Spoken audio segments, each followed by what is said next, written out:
I'm on God time, what you want, huh? I'm on God time, what you want, huh? I'm on God time, what you want, huh? What you want, huh? I'm on God time, what you want, huh? What you want, huh? I'm on God time, what you want, huh? God time, we don't never waste. What's up, everybody? Welcome to Rocky Top Sports Talk. This is your boy, Coach Rice. We're on this episode. We're going to preview the ETSU game coming up, and then the rest of college football. We're going to kind of throw a wrap on the Syracuse game, get a final thoughts from Joey and me, and then we got a surprise guest in the background that's going to come on the show, and we got some news coming with that later on as well. So buckle in. Let's talk some Tennessee football and enjoy the show. So with that being said, let me bring my boy Joey Blankenship on, and let's get this show started. What's up, Joey? What's going on, Coach Rice? Oh, not much. Just got in for football, grabbed me a quick hot plate of food, got the computer set up, and life is a rush, and we only can live it 1 second at a time. So absolutely, let's.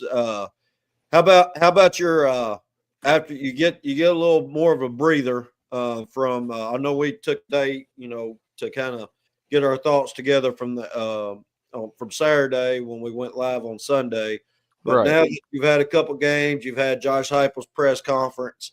What's your thoughts on the game? Your final thoughts on the game from Saturday?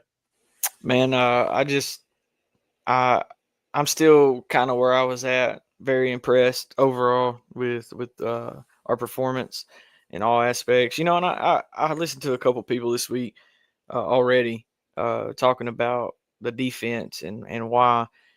Did you realize we had like 20-something players record a tackle? Yeah. So to me, it's like we played any and everybody, and it's kind of hard to get a read on all that was really technically going on. So I think we'll be just fine. I know we'll probably talk about some other things here in a little bit regarding the team, but just overall impressed and even more excited for the rest of the year. Oh yeah, no doubt, and I'm right there along with you, and so I'm pumped. I think we definitely took steps that we wanted to see in week one. Obviously, there's some concerns injury wise that we'll dive into going into week two. Sure. So that's something that's like an X factor that will obviously get brought up every week. The health of our players and the depth team. So I think if you broad scope. I mean, I've already watched the game 3 times. Same. Live or condensed. I watched the condensed version too, and then I watched the all 22 and the TV cut again. So there's several positives that a lot of people don't bring up. Obviously, that were kind of hidden there that people don't notice unless you're really focused on that part of the game.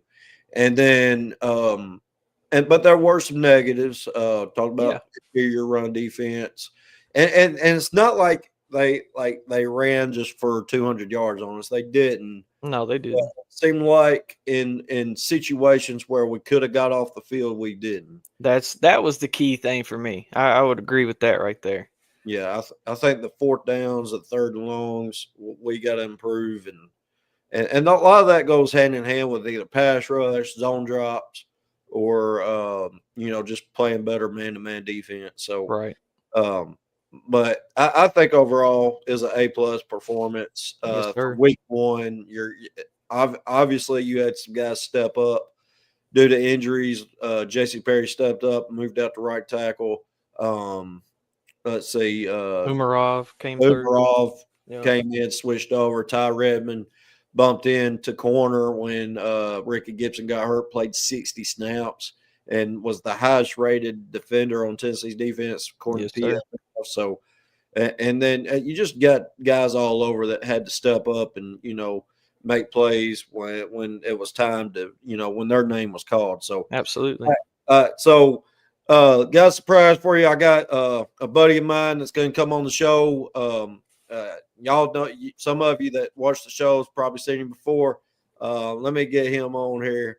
And what's up, boss? What's up, Hey, Rocky? how's it going, man? Oh, it's going. It's going. Loving Tennessee football, getting to talk about it as often as we can, and thanking God every day that I'm alive. So, what's your thoughts on Saturday? And we're gonna break some news later. After we get your thoughts on the game Saturday. Yeah, for sure. Well, thanks for having me on, man. Really, Yeah. for bringing me in. Appreciate being here. I'm one of the people that has to write stuff down, or I'm gonna forget it. I could study for a month for something, and then I go sit down for a test, and it's all gone. Yeah, Every bit of it.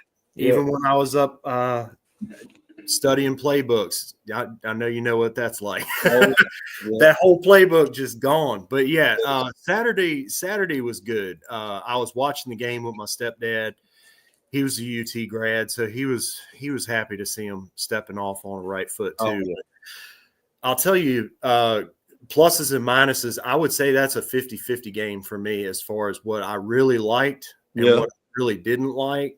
The good was really good because of what's been bad the last 2 years. And the bad was really bad because of what we're capable of. Those are the two things that I took away from it.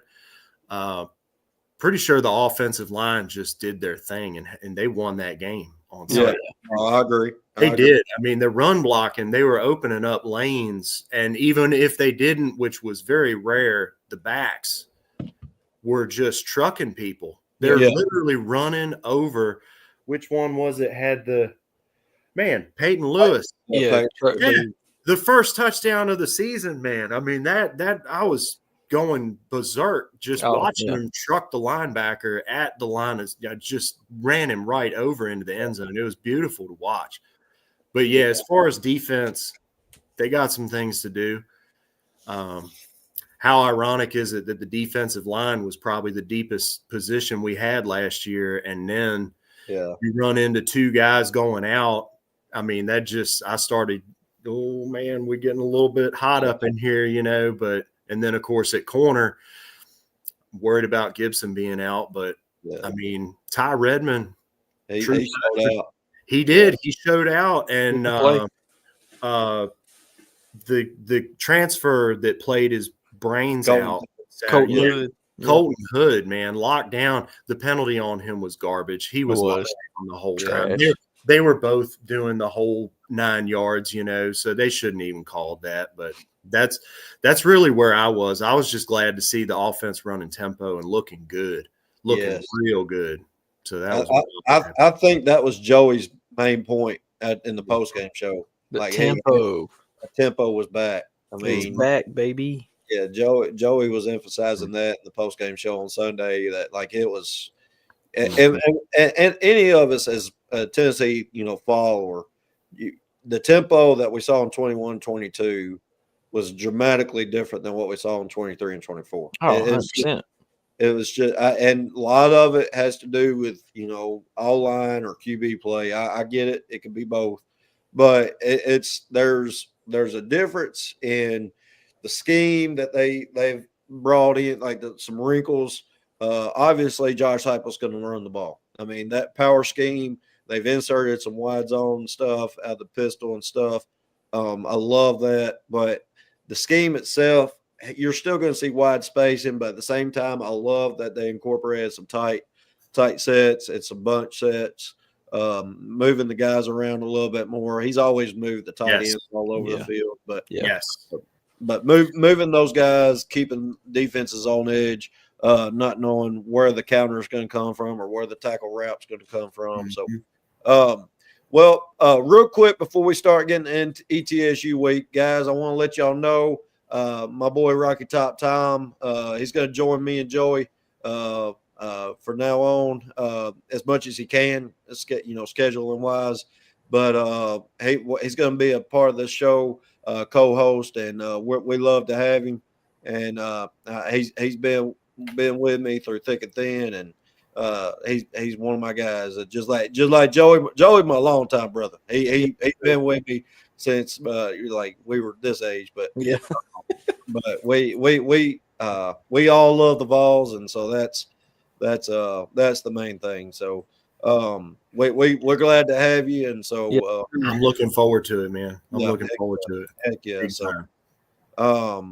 all right, so let's dive into ETSU week. Obviously this game, the word out there, it should be over by the first quarter. Obviously, that, I know that, Joey knows that. I mean, my blind, dog knows that, or she's not blind, but a blind dog knows that. But like, it's going to happen. Obviously, what's the biggest key you want to get out of this game? Well, the big H word, health. Like, that's the main thing. Getting out of this game, health wise, is the main thing you want. I mean, obviously, you want to get guys reps, but you want to be healthy going into that dog next week. Mm-hmm. So, Joey, what's your thoughts? First thoughts, before we really start breaking down what we're looking at against ETSU.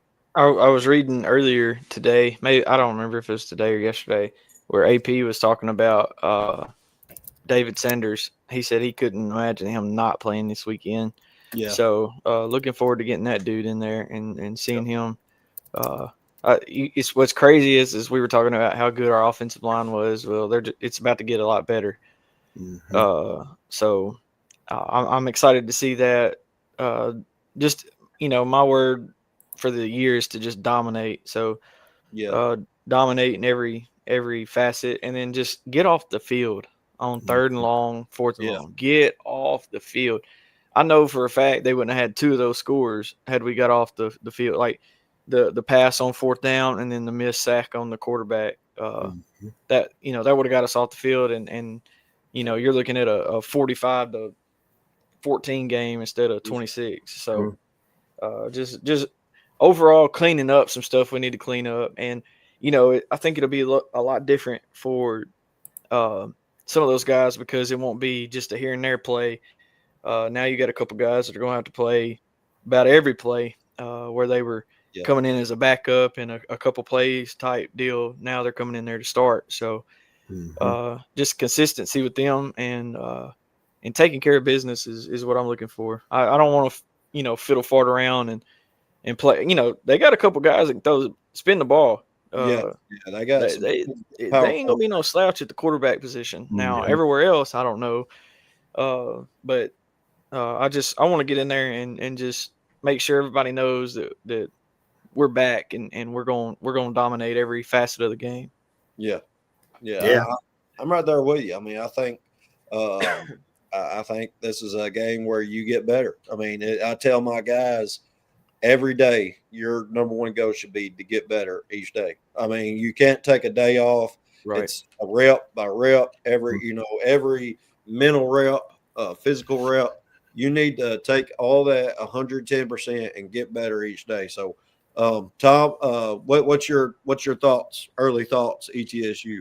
It is a get better game, and it's one of those when you're getting better and you're actually getting better. You're getting the reps in, but you're actually at a point where really you reach a point that, hey, I've been thinking about every rep. I've been thinking about my feet, been thinking about my first step, been thinking about my hands, all of it. It just comes together for you at a certain point. And these guys are playing big boy ball. They gotta make it clean. I don't want to see. We had 2 bogus penalties, and I mean bogus. Bad bogus penalties. So legitimate penalties that dudes actually did something wrong 5 times for 50 yards against Syracuse. We got to have a game where it just clicks perfectly. No penalties. Now, what I was happy that we didn't do was we didn't cover up our receivers with linemen or anything like that. We didn't cover up anybody in procedural penalties, I don't think. I didn't count any of those. So that was nice. But yeah, they got to be clicking on Saturday. And yeah, I'd like, I was talking with another friend of mine about this very thing, what I actually wanted from the guys to get reps. I can't really decide in my heart. I really can't, if I want them being out there just to click it the whole game, or if I want it to be 42-0 by the halftime and it's over and then the backup guys come in. Because, David should have been out there last weekend, but he got sick. So I want to see him out there. But then again, what if he gets hurt? Well, you're in a bad spot there. You want to see Joe out there. But what if he gets hurt? You want him to get 30, 40 more reps than what he could possibly go for. But there's always that chance, So I want to see him doing efficient stuff. I want to see him run the ball. I don't really want Joe to have to throw it very much, but I want to see him cork one or two, Yeah. That Braylon Staley throw was real nice. I'd like to see him get one to Mike, Mike or Chris, but yeah. Have y'all seen the Tennessee football video that they dropped talking about dropping the high note? And I can't remember. It's Frank Sinatra. I think it's Frank Sinatra. My Way. Oh yeah. So yeah. He did, and it's perfect. My Way, and then he's dropping it in the basket to Braylon Staley. I've watched that play 100 times. I think like his release on that was so effortless. It felt like he probably could have threw that ball 20 or 30 more yards in the air. So yeah. I was like, I'm here for that. And that's what we call touch, something that we have not had in a couple years. Yes. That's called touch. He threw that ball perfect. He didn't hold on to it and try to throw it into orbit or anything like that. He sat back and he threw the ball like he was supposed to and hit the guy perfect. I like it. 3-step and throw it to your spot and let the guy go get it. So I was super excited about that. For sure. Yeah, I think Joey Aguilar brings a quiet confidence to not only to this fan base, because I mean I don't know about y'all, which I know you were at the game, but I was going crazy when it was in stride, the air, the drop. I mean, everybody talks about. I don't know if y'all have got a chance, but go shout out Brooks Austin, the guy that does film for Georgia, but he breaks down a lot of different film.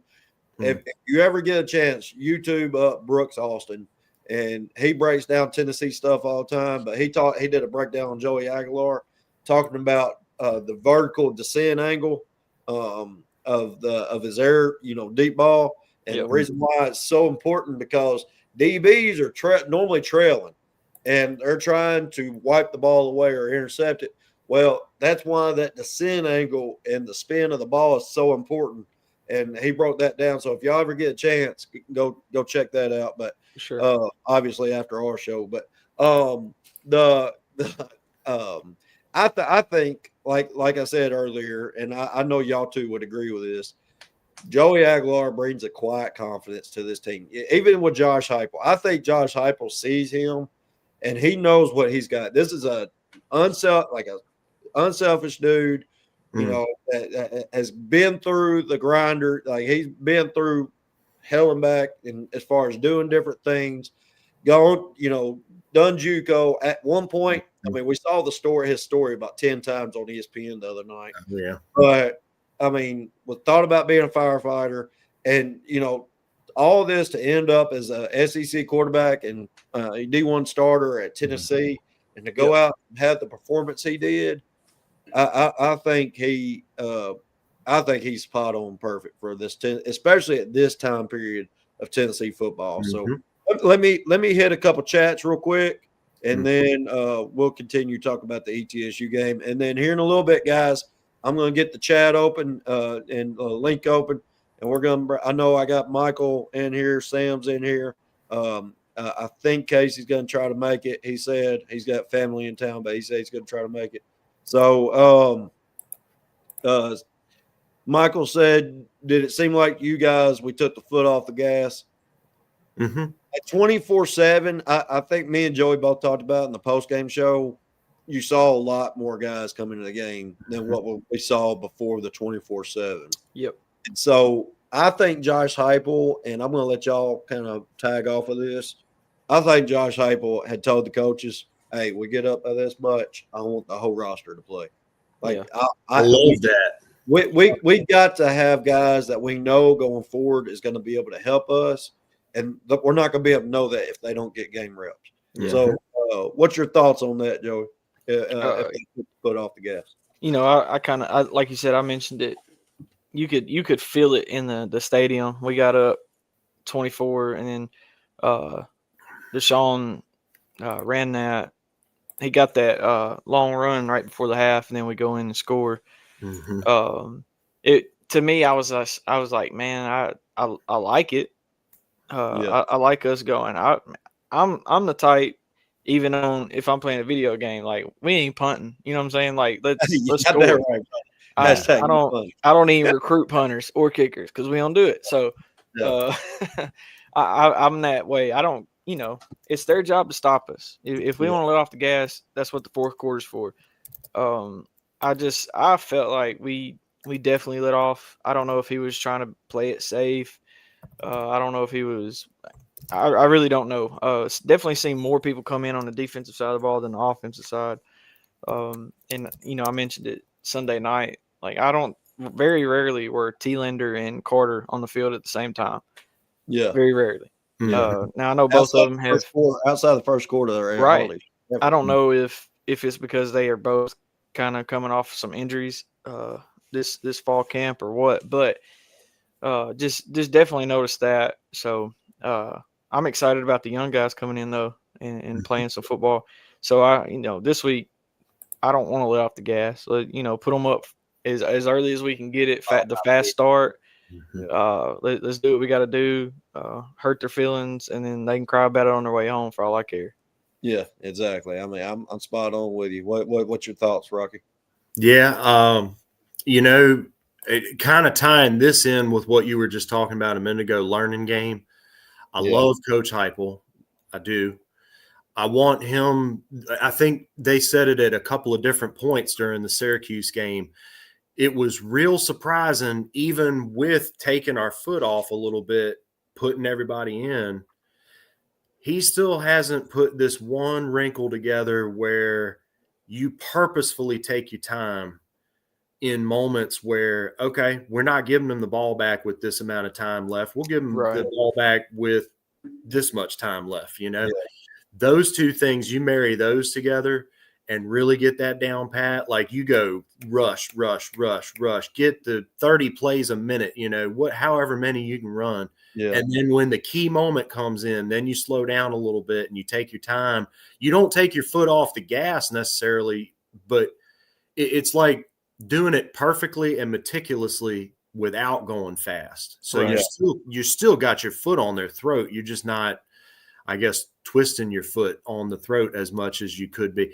I don't know how to put it, but I do want to see them run the ball for over 300. There's no reason why we shouldn't have 300 on the ground and just have Joey take a couple shots, do the offense, run the offense. They're probably not going to show anything. Yeah. I would hope they wouldn't show anything. I mean, they showed them a screen already, and they showed them more. They showed more halfbacks out of the backfield than they have in the last season. 4 years. And probably that rollout that he had hitting who was it? Was it Deshaun Thomas? No, Star Thomas, where he flushed the field and threw the touchdown. Yeah. Man, that was awesome to watch, and he hit him perfect. I mean, it couldn't have been a more perfect throw. I want to see things like that where he really shows a good control because he ran the offense real well. I was very surprised. I was talking with somebody who had said it. I think it was Donnie. Yeah, there he is. Yeah, he does have a swag about it. I was so surprised. I didn't think he was going to be able to do it. You remember when Joe came out, Joe Milton, 6 years senior, practice, against UVA, and all of us are sitting there like, what is this, man? What is going on? It's taking you 5 minutes to run one play. You're getting audibles from the sideline. Wasn't like that with Joey. No, Nope. He just moxied his way up to the spot and had him clicking, man. And that was without Cooper Mays at center, who's like the field general of the whole team the last 2 years. Right. So they improve on that. I'm happy. No penalties. Improve on that. It's like, I mean, Joey said in the postgame show, the tempo's back, and that's something we all noticed early in the game, especially that first drive. Goodness gracious, I felt like they were getting a playoff at 30 seconds, like on the play clock, because it was unreal. They had the first play to Mike Matthews, then they threw the bubble screen to Chris Brazell, then they ran a counter up the middle. And I mean, it's just like click, click, click. And you could sell Syracuse. They're like, man, we may have prepared for this, but this ain't what it was. Because we're on our heels. And we're moving. If it wasn't for a couple drops in that first drive, I think we go on down there and score because Joey was feeling himself.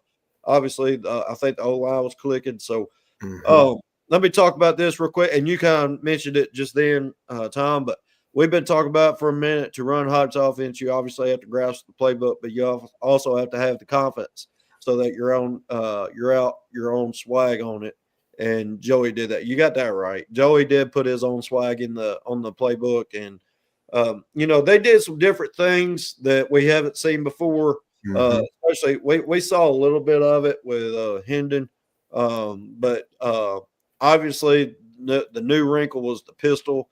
And getting in tight. We saw a couple tight formations in 2022, but not at the amount that we saw Saturday, where they were bringing all the wide receivers in tight and using the whole field from inside to out rather than outside to in, and then mixing that up is very, very efficient. So great way to look at that, Donnie. You're spot on. You said, you already mentioned that. Michael, he's a great way to look at that, Tom. And then Yarrow Yarrow L, say go Vols. You got that right. That's every day, all day. So let's mention, let's kind of talk about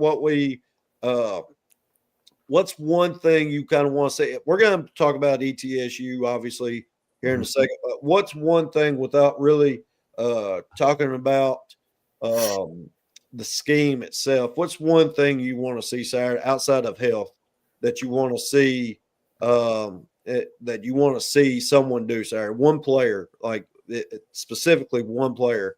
What do you want to see one player step up and do Saturday? I want to see Mike Matthews burn a trail on somebody. I mean, I want to see him just blaze somebody and just because that throw, that deep ball after he had the deep one to Staley, if it had been just a little bit further downfield, could have hit him perfectly in stride. And I'm sitting there. I think you were talking about this before, if I'm not mistaken, maybe in the back room, just yelling at the TV, man. I said, he's got him. And then I saw how underthrown the ball was. And that's a minor thing. That's a minor thing. But I want to see Mike Matthews just go ham. I want to say on that exact play you're talking about, if I'm not mistaken, he had to let go of that ball a little earlier than he wanted to because he got popped. I mean, he got hit. I looked at my little brother and I was like, I mean, he just took a shot. Now, granted, it was pass interference all at the same time, but we'll take that on the touchdown play too. Mike Matthews smoked dude off the line. I thought he was going to Mike Matthews. I'm standing up screaming, "You got him!" And everybody's turning around looking at me. And then he throws it to Staley. I wasn't even looking at Staley. I saw Mike Matthews from 2 steps in. I was like, "Oh, this dude's done." And then Staley hit the inside out or the outside in move, and it was over with. So if I had to pick one player to, I would like to see Peyton Lewis get more than 8 touches. He's gonna hurt somebody, bro. I mean, I don't know if he can get an offensive targeting penalty, but he's gonna hurt somebody. That dude, he's different. He took that 5th year 6'2", 230-pound senior, and like it was like, I'm telling you, it was just like he fell off of him. it just anyway. I'm big on Peyton Lewis. We have been all fall and summer, so I want to see him get a few more touches. I think he had the least of all of them. Yeah. Also, I'll say this too, not reliving the Syracuse game, but Star Thomas was a move away from scoring twice. Yes. Long runs. Yes. He got tripped up. I don't know what he was thinking.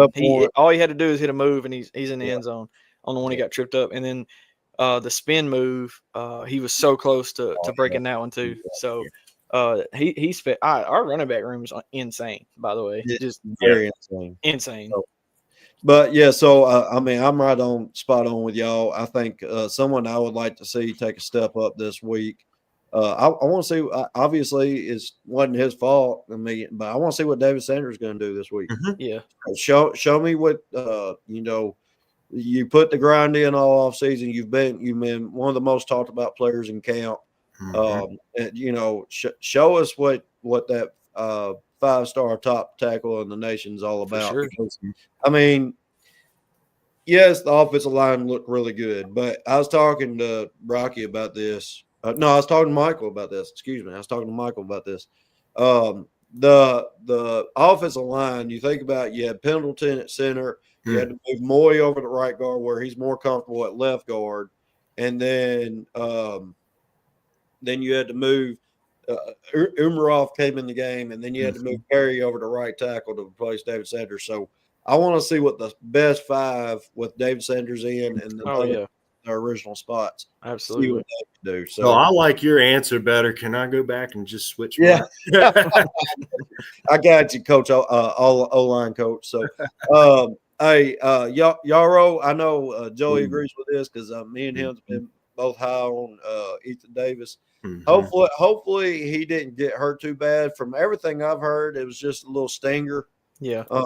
Looks like he's going to be fine to go Saturday. So I was afraid he was going to be out for a little bit because that was the same shoulder you hurt a couple seasons ago. Yeah, it didn't look good. Game time. Look like it was just a stinger. So hoping he's going to be good to go come Saturday. All right. So real quick, before we get Sam and the other guys on, defensively, obviously we're going to break it down a lot more once we get all the guys on. But defensively, what do you want to see from our? Obviously, they got a successful offense. Obviously, they're playing Murray State week 1, so it's just a little bit step up in competition. But what do y'all want to see defensively against a team they got Cade McNamara, who's a former quarterback at Iowa and Michigan, and then they got Jacoby Criswell, who is I think at NC State, and somewhere else. I can't remember where the other place was. No, it was North Carolina. I think it was North Carolina. Yeah, North Carolina. I was about to say, man, I'm disappointed in you. You remember all these kinds of stats and where people went to school. Dude, I knew it was North Carolina. I just had the wrong. I knew you get it. But they got top tier quarterbacks from Power 4 schools. They got Charlie Browder as their starting tight end, former Tennessee tight end. They have some talented running backs. They're very multiple on offense. So, Joey, what's something you want to see defensively? They like to run the ball. Well, they did last week anyway. I had a guy 14 carries for 128, another guy 11 carries for 65, another guy 8 carries for 54. I mean, they ran the ball pretty well again. Competition, I understand that. Defensively, I hope that Boo has learned his lesson, and I hope he can get out there and be a difference maker that he is. I think he's got because we need him at this point. Yeah. Like there's no I know y'all couldn't see it because you necessarily wasn't at the game, but he was like standing right beside Willie the whole begging, like it was like he was itching to get in the game. Yeah. So I'm hoping all that's worked out and he can get in there and be a difference maker because at this point with a couple injuries, we're gonna need him big time. I think we need him this week because you think about Ricky Gibson being out, and so you have him out. Now you got Ty Redmond, who was my MVP of the week.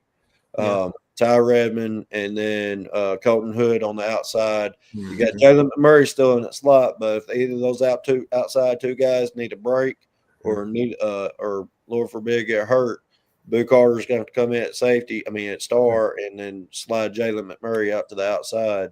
So, there's a lot that's going to have to take place for this team to continue growing and continue getting better week in, week out. You got to have some of these young guys. I'm going to mention it later. Ethan Nutley, Isaiah Campbell. Their fits out to step up and play major minutes over the next couple weeks. So let me read this from Michael real quick. If given the opportunity, I want to see Boo Carter step in and make a difference. Yes. I think we all kind of just kind of centered around that. Boo Carter is going to be a major player on this team. He might have screwed up this offseason, but with Ricky Gibson out for a while, Jamal McCoy probably not looking at coming back to UAB or Mississippi State. He's major for this team to be successful moving forward. So, plus I hope they have him back at punt return, because I think they just told everybody to fair catch it Saturday until he comes back. So, all right. So that defensively, we talked about Boo Carter, we talked about the secondary. Mine is D-line. I want some of the front four to get some pressure. I want obviously we had some good pressure on Saturday. Aaron Carter got a sack. Edmund Spillman got a sack. Boo Carter should have had a sack. But there was pressure from different areas. But teams like this, you shouldn't have to throw those bluff blitzes and star blitzes and Mike blitzes from different angles. Get pressure with those front four. Play 7 back. 8 back or 7 back, and turn the ball over that way. Because I want to see what we do with the full coverage instead of bringing different blitzes. Even though I love Tim Banks blitzing, don't get me wrong. I would rather Tim Banks blitz, but against teams like this, I want to see what our front four can do going forward, because they're obviously going to have to do it at some point in the season. Michael, Tom, you said you bounced off of that and you said Idris Farouk. Hey, he played Saturday. He missed a couple interceptions he could have had, but I thought he stepped up big time. He was all over the field. All over the field. So. And I loved every second of it too, because going into this season, he had to have a big year already, but now that we got of course, Jamal McCoy out, but Ricky Gibson being out too. I mean, we got younger guys. And to hit on what you were just saying before, hey, fellas, I do love that Tim Banks was – and I don't want him to have to do this. I think I know what you're talking about, really. I feel you. I don't want him to have to do all these kooky kind of, hey, we're looking here, but we're bringing it here. We're looking there. We're bringing it there. And I do want him to get that pressure with just straight up, you're bringing 4, maybe 5 once in a while. But it is good to see him coming out of his shell just a little bit, because that was, man, when I was watching the game, that was one of the things that I just thought to myself. I said, man, Tim Banks finally learned how to dial up some odd pressure instead of just showing exactly where you're going to blitz, bringing that and getting beat because your receiver in the slot's got time to look for 10 seconds before, that was encouraging. That was really cool. I'm spot on there with you. And I think a lot of times last year we overlooked that he thought he didn't have to bring blitzes because he had this guy named James Pierce on the other side. So and then you can't forget about Omar Norman-Lott and Omari Thomas and Elijah Simmons. I mean, if you're going to name one, you might as well name the rest, because they were all a massive part of that defensive front last year. So you could call it the unit. The unit. So real quick, Casey, welcome back, brother. I'm glad to have you back. Sam, same for you, brother.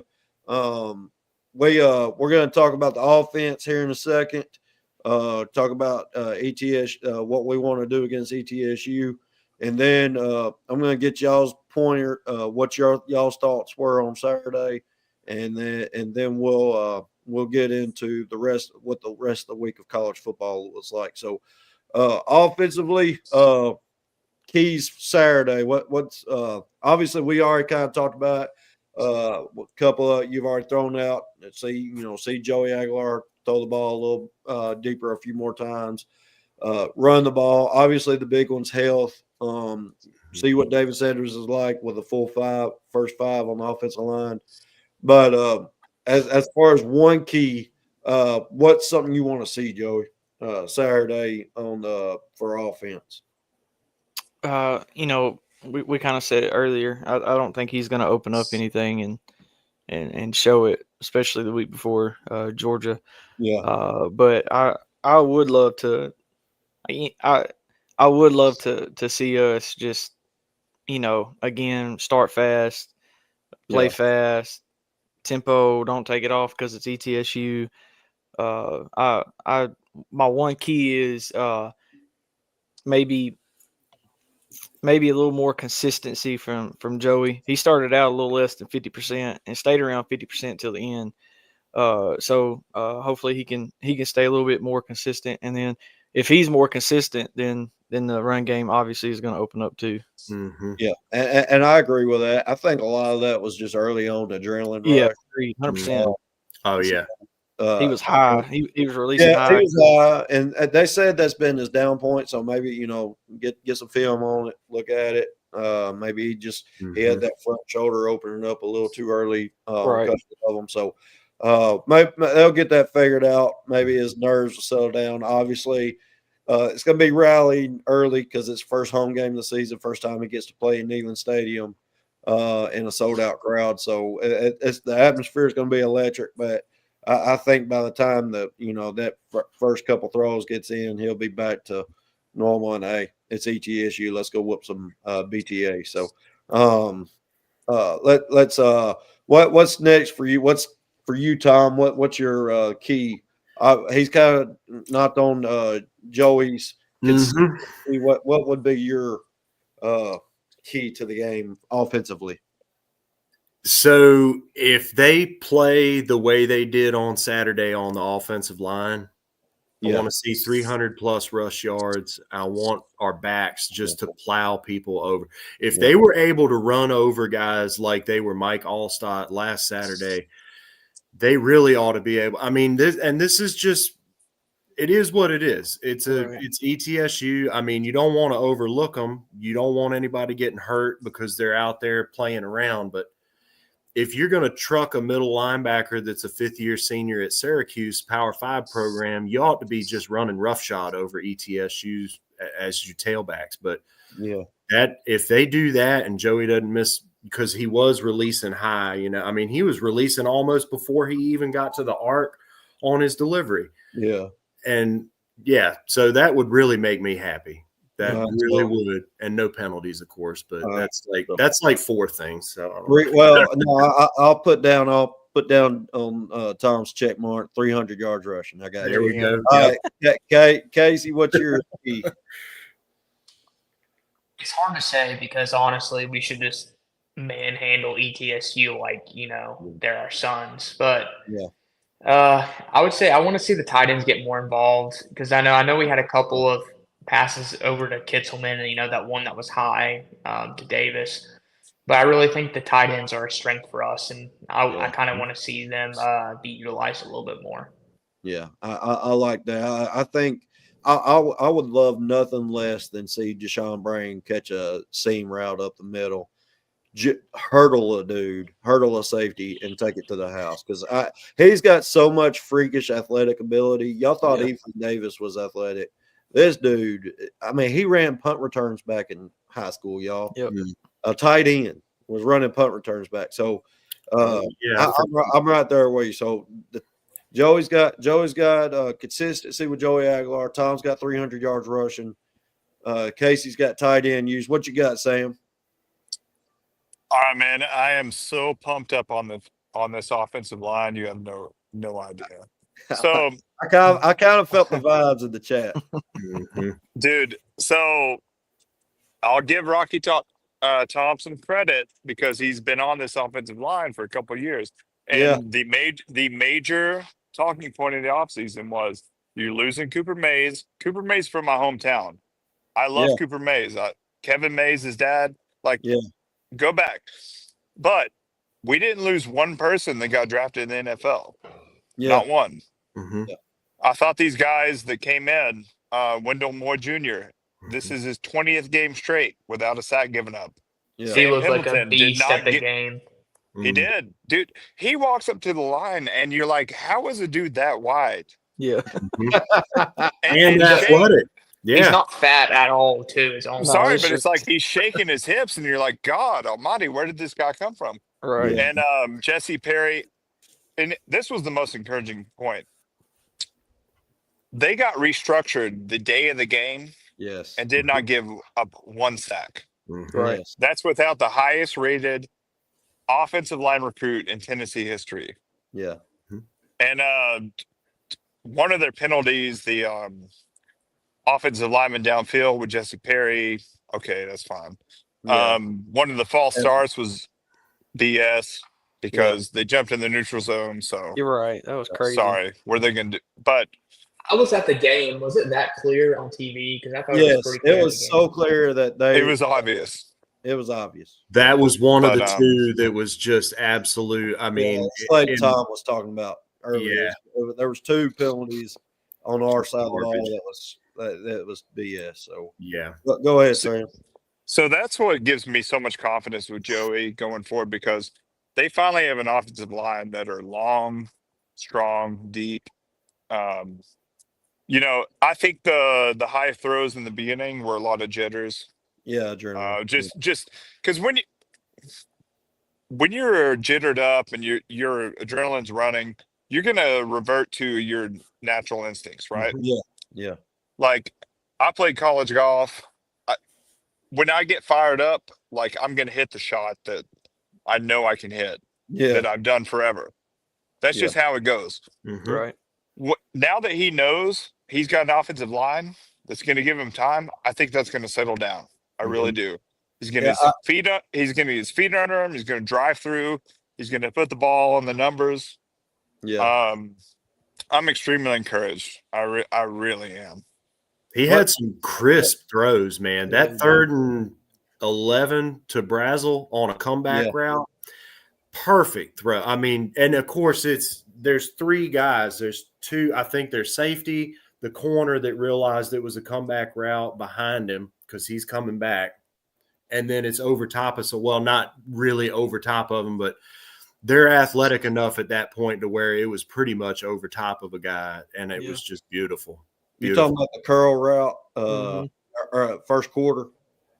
It was first, 3rd and long we had. Yeah. I mean, the play was one of those new setups. We had bunch tight to the boundary, and then we had Bishop ran a swing route to draw the outside linebacker up, and then Brazil ran a curl, dig curl behind it to right in that zone drop. And and they talk about Brooks talks about on that video film chat that I was talking about earlier, where Joey, he looks over, gets the linebacker to come over, and then he turns and rips it to Brazil. And you're spot on with that. I think the confidence this team sees in Joey Aguilar and what Josh Heupel, his confidence, I think it's a total game changer. It was so sick, and I've only got a little bit of time, so I'll end with this. That's fine. I thought the defense played better than people thought because Syracuse knew after the first 10 minutes, Josh Heupel is going to score 70 on us. If he wants. If he wants to. So we're going to have to go for every 4th down, every 3rd down. We're going to throw everything out. I don't think in another game they're going to do the same things they did. No. Because they're not going to expose themselves like that. So, and how about that 2-point defense? 2-point defense stood up. Yeah. This was said on VolQuest. Yeah. When Tim Banks wanted to shut them down, He did. they shut them down. Yep. I agree. So we've wondered. All right, so this is 5 years into Heupel's. So you've had 2 years of great offense, 2 years of shaky defense, and then vice versa. Yeah. I'm real pumped because the schedule works out so well for us. It does. We play Oklahoma after they play like 5 or 6 of their hardest games. We play Florida after they play USF, Miami, Texas, Ole Miss, South Carolina. Like, they're not going to have a team by the time they get to us. Yeah. Bama doesn't look as good as previously thought as well. Yeah. That's the truth. Oh, yeah. That's the truth. Wait, did they Bama might lose on quit. Saturday? Hold on. Who did they lose to? Did they play? I don't think They're they not- showed up. I know that there was somebody there wearing uniforms, but I don't know if it was Alabama. Hey, guys, I'll leave you with this. This is my last thought. Hey, give me your prediction too. Yeah. Give me your score prediction and MVP. I'm going to Georgia. I'm going to Georgia. I think we win Georgia 31-20. Oh, I like the go ahead prediction. I like it. I think we beat Georgia 31-20. I think we make Gunnar Stockton shaking his boots. And I think after that game, the Rocky Top recruiting is going to go through the roof because it's Yes. on a roll right now. Yeah. And once people know that Josh Heupel is one of the best coaches in this entire country, Yeah. see ya. Well, hey, We got you me ready boys to with fly through a deep wall, talking. bro. Sorry, I'm Sunday fun day and on a Tuesday. I am having a good time, and that's what's going to happen. I promise you. I won a bucket of cash this weekend. I'm having a good time. Go Vols. See ya. Peace. Hey, I love it. I love it. Heck yeah, that boy Sam. All right. Well, hey, heck yeah, I love that. Heck yeah, man. I'm ready to fly through a freaking wall right now, man. He's got me pumped. So I got a question for you guys. Since I was at the game, but I was really impressed by Ty Redmond. I thought he was looking like maybe a future NFL cornerback. Was it that apparent on TV how good he looks? He was at like hashtag no fly zone because that dude was literally him and Colton Hood were up in the like that. If they had a Tic Tac in their mouth, the opposing team could tell them what flavor it was. That's how close they were to them. Because I mean, it was crazy the press coverage and lockdown coverage him and Colton Hood were playing. Yeah. And it I mean 6'2", 195, fast, has football IQ, come in as a freshman, reminds me of everything except a bigger version of Cam Sutton. Yeah. And I am pumped about Ty Redmond and the fact that he's just a freshman. We get at least 2 more years out of him after this year. I'm ecstatic. And Colton Hood a couple more years, and there should be no hate given towards Willie Martinez for a while. After what he's done in the portal and recruiting wise. It's really no one should have hate towards him, even though he just goes out and puts out NFL prospects and makes them 3 stars NFL players. So his recruiting may not be too hot, but he produces. Well, so who have I not got to talking about defense? Joe, have I asked you? I don't think so. All right, no. Go ahead. Give me your defensive key. What you want to see? We were all kind of iffy on a few things, or we were Sunday night, and I've watched videos and listened to people just like y'all have, and I listened to Willie, and he said we gotta own our assignments, and can't get lazy on them. So I guess my key is to know what we're doing and do it. Yeah. Don't get caught up. What was crazy to me a couple times, I don't know if everybody noticed it, but it felt like our defensive ends were getting kind of sucked in a little bit where they could bounce it outside. Our defensive end and our corners even sometimes too you got to set the edge that way you turn them back in, and it just didn't feel like that happened a lot. Just that kind of thing. Just knowing what we're supposed to do and doing it. Yeah, I like that answer. I mean, getting back to the basics, especially against a team like this, understand your assignment, especially with probably, excuse me, while I can talk, getting a lot of young guys in and them knowing their assignment. So, Casey, what's your defensive key? I guess similar to offense. I guess it's really hard to say because we're just gonna plow through ETSU. Yeah, I mean, a lot of people said just go ahead, preview Georgia and preview them again next week. But I mean, I think each game has its own responsibilities, and each game is different. Look at me, I sound like Coach Heupel, but tell me what your key is. I mean, I get it, It's we're gonna blow them out, yes, what's your key? I guess it's more so I'm concerned about the health of the interior defensive line. Yeah. Like I want to see who's able to play. Like is Nathan Robinson able to go? Jamal Wallace able to go? I want to see Ethan Utley, and Isaiah Campbell actually play. Yeah. I want to see the linebacker rotation because we put in a walk-on second string, and just as a game, it was just noticeable how much he was be behind athletically. So I kind of want to see what we're at depth-wise on the linebackers like Jordan Burns and Jaden Harmon and Jaden Pilati. Jaden Harmon, couple series he played, he made some plays. He did make some plays. That dude was fast. He made quick reads and made some plays. So I love seeing that. All right, Tom, what's your keys to the game defensively? I want them to not have a second half of rushing. Like now, Syracuse didn't run all over the field on us rushing the ball, but they did get a decent amount of rush yards. I can't remember exactly how many rushing yards they had without the sacks, because unfortunately some genius some time ago, wherever they were, thought that they were going to take away rush yards because of sacks. That's one of the dumbest things I've ever seen. I agree. But completely clamp down on running the ball. If ETSU is going to do anything, it's going to have to be because they got a Power 5 or previous Power 5 quarterback playing for them.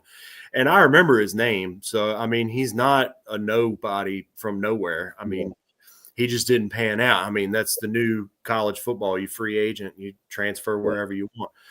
But, yeah, I want them to clamp down on the run. And I do want to see a guy like Edris Farouk or you just mentioned Ethan Utley. Yeah, I want to see Ethan Utley get at least like 15, 20 snaps, just really getting in there. I mean, see what he's got. Yeah. And then no confusion. They had a lot of confusion, and it was kind of odd how that happened. It was later in the game. Usually you see that earlier in the game. Right. You don't usually see that later on in the game where you got guys hollering all over the place, where you're supposed to be lined up. Yeah. But at least they communicated that, though. They fixed most of what they had going on. So, yeah. I think a lot of it, and I agree with you, that's spot on. I think a lot of it is they were Syracuse was doing a lot of stuff I don't think they were expecting. They did a lot of I think another thing, because I can't remember who it was, one of you said their coach realized real early that if he didn't make adjustments, Tennessee was going to score 70 on them. Run the ball, make the game shorter, and go for it every time. Because I think he noticed that, and he said we're gonna get in here, because the first couple drives, that was not how they were doing everything, and then they mixed up some tempo, which I thought was very, very, very good. So. I think you're spot on with that. I want to see us hammer down, stop that run. You end the concern. Obviously, it's ETSU, so you're not going to totally in concern, because you got a powerhouse running team coming in next week that's known for running the ball. So sure up that interior of the defense. And so I agree with that. Spot on. My overall defensive thing, I think I kind of mentioned earlier. Get there with 4 in this game. Obviously, I love the pressure, but I want to see them get there with 4. Let Joshua Joseph, Jordan Ross, Caleb Herring, Weathersby looked good, I thought. Weathersby did look good. Dominic Bailey, Tyree West, all of them get in there and get some pressure outside of having to bring Arian Carter, Spillman, or the safeties or stars. So let's get into our prediction real quick, and then we're going to talk about the rest of the week of college football just for a second, and then we'll call it a night. So before you get to that, Coach, I just thought something. Just what do you think about this? I'm sorry to cut you off, Eric. No. What did Georgia kill us with in the second half last year? It was plain as day. They got their tight end moved off the line into a slot, and nobody wanted to chip him, right? Oh, yeah. I mean, they were killing us over the middle with the tight end. And 3-4 days ago, when Syracuse moved the ball downfield, what were they doing? Throwing 10 yards down the field, right in the middle of the field. So, if anything, shutting the run down is great, but I just thought of this.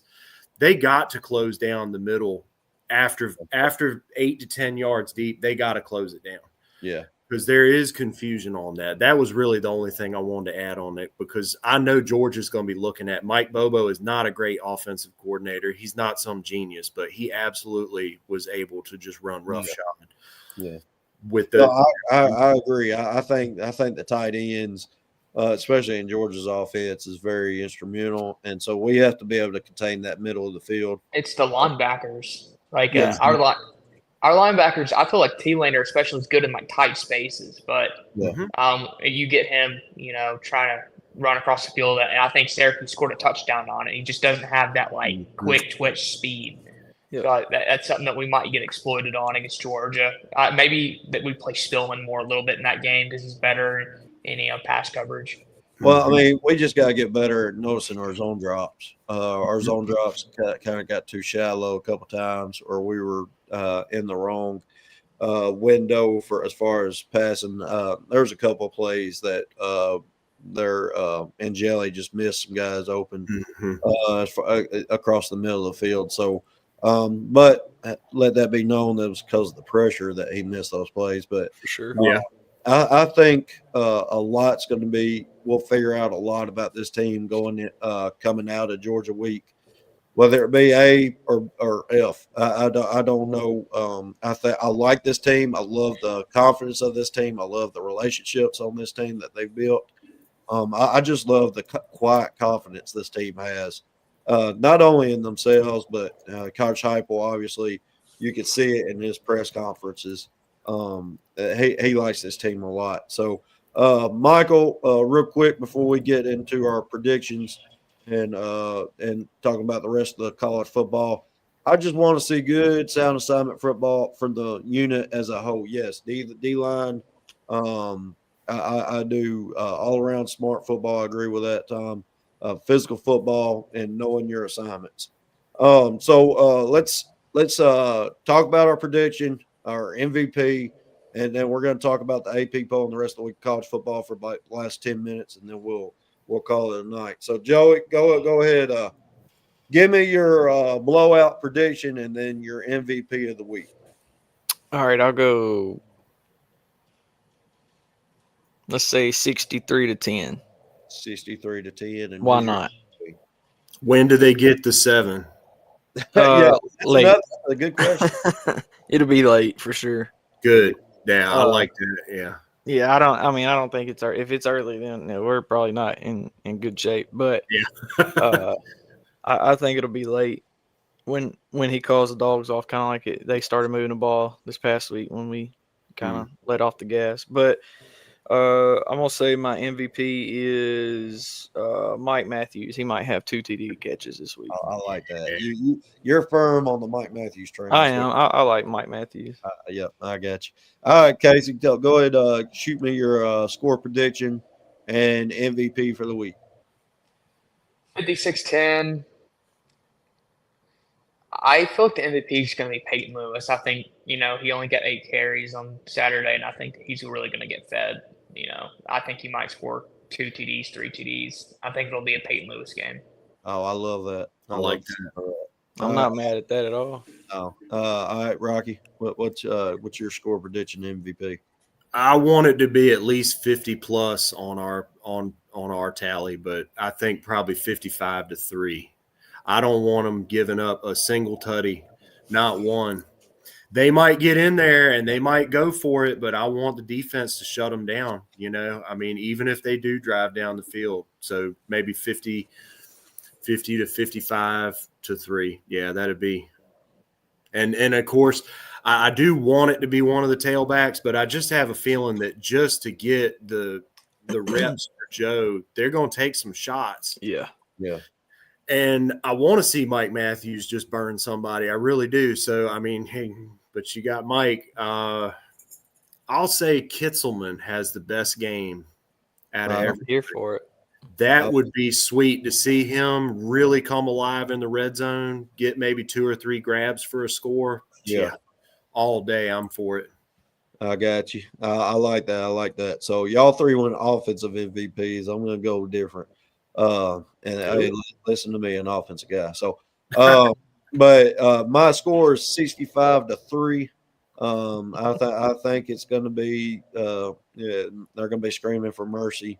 I kind of called his name last week as my the unknown out of nowhere star that I thought would come in and get a couple sacks. He made a couple. He didn't get his sacks, but he made a couple top tier plays. My MVP is going to be Jordan Ross. He's going to get 2 sacks, and this week he's going to get a strip fumble. He almost had a tackle for fumble the other day. That guy on that power read, but I think Jordan Ross is going to be my MVP. My Michael Kaufman, my boy in the chat, he said 52-17 MVP Star Thomas. I like that as well. I'd rather him not get over 10, but we'll see. We'll see. We all know how they pull guys out. So, all right. So those are your predictions and MVPs. Real quick, let me pull up the AP poll. Let's talk about that just for a second. Garbage. Obviously, I don't think a lot of the AP poll. I just really, especially, I don't think about it much until later on into the season. But anything on there that y'all did not agree with outside of Tennessee being below Alabama and still being in the 20s? Texas is way too low. I mean, they lost to Ohio State by a touchdown at Ohio State. Yeah, defending national championship. I agree. That's one change I'd make. I think they got kind of over the head about LSU. I don't think they're the number 3 team. I think they're a little closer to 5 or 6.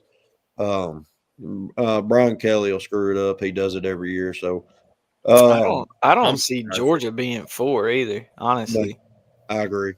I don't know who you would put there, but I don't think it's them.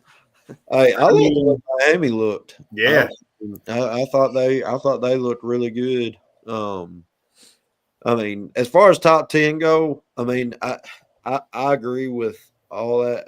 What we talked about, LSU being lower a little bit, Texas being a little higher, and Georgia being lower. I think really your top 3 is Ohio State, Penn State.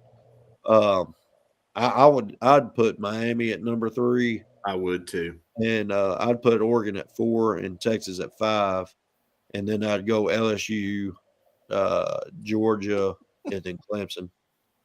What? Sam is on this Georgia game, bro. What? Sam is on this Georgia game. Oh, he is. Chat.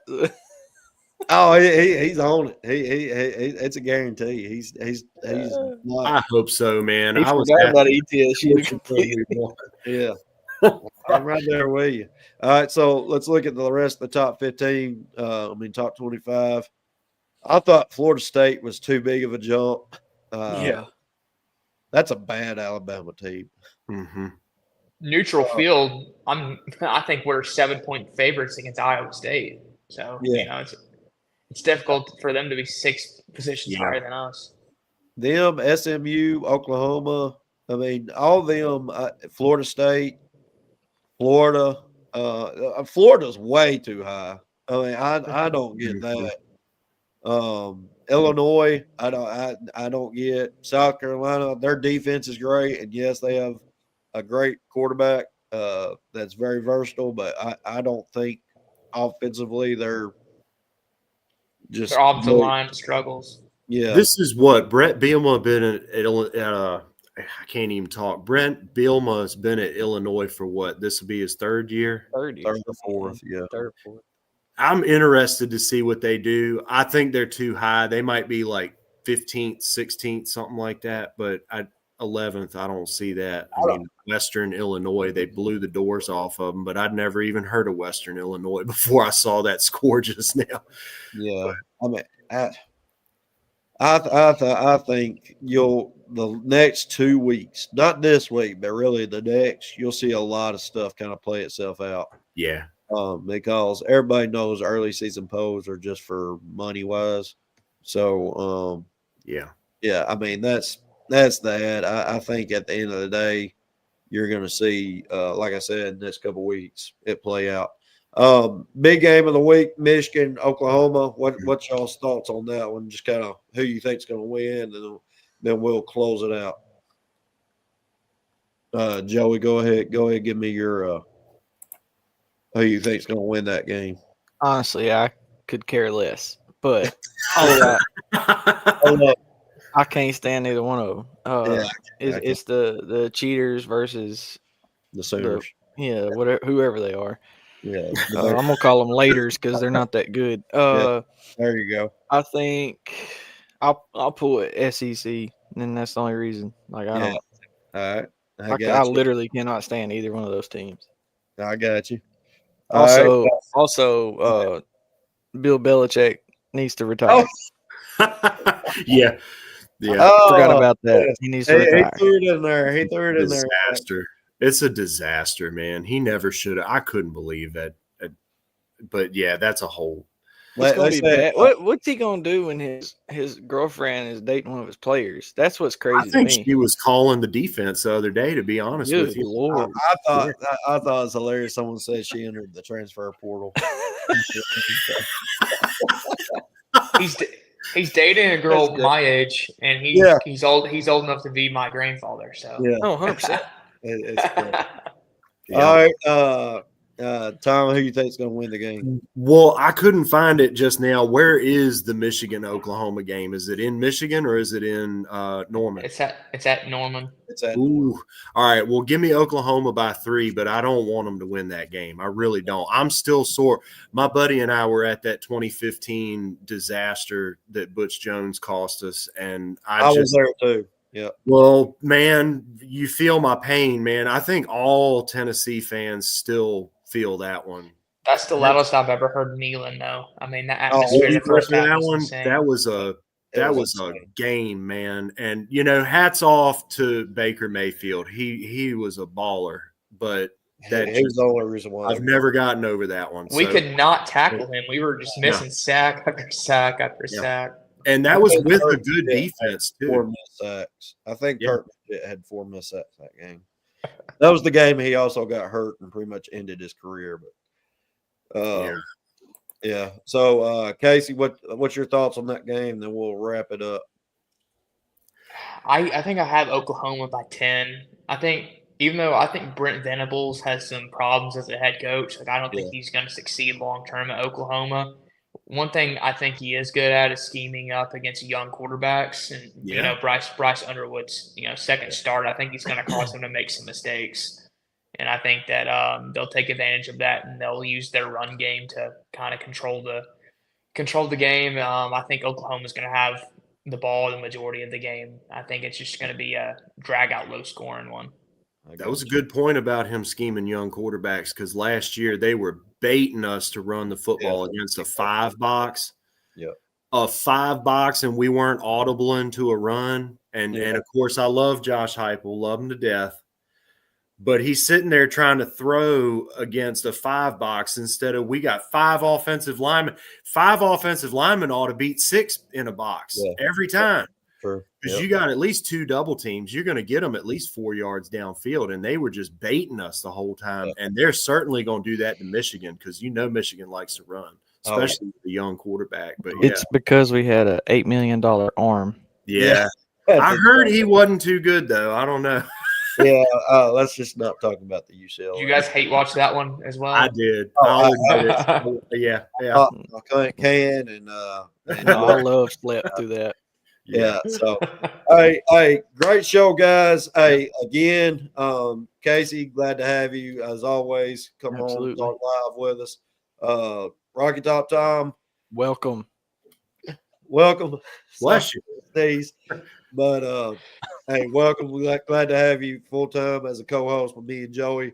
I know we're trying to build the show. We're trying to figure out different ways to expand the broadcast out there. So look forward to having you. And hey, guys, go follow on YouTube. Go subscribe. Same thing on Facebook. Rocky Top Sports Talk. Go follow the page. We post all of our shows on there. I'll post everything every once in a while. Some other things that Tennessee-wise. Twitter's the big one where we get all of our communication out there. At Rocky Top Talks 1.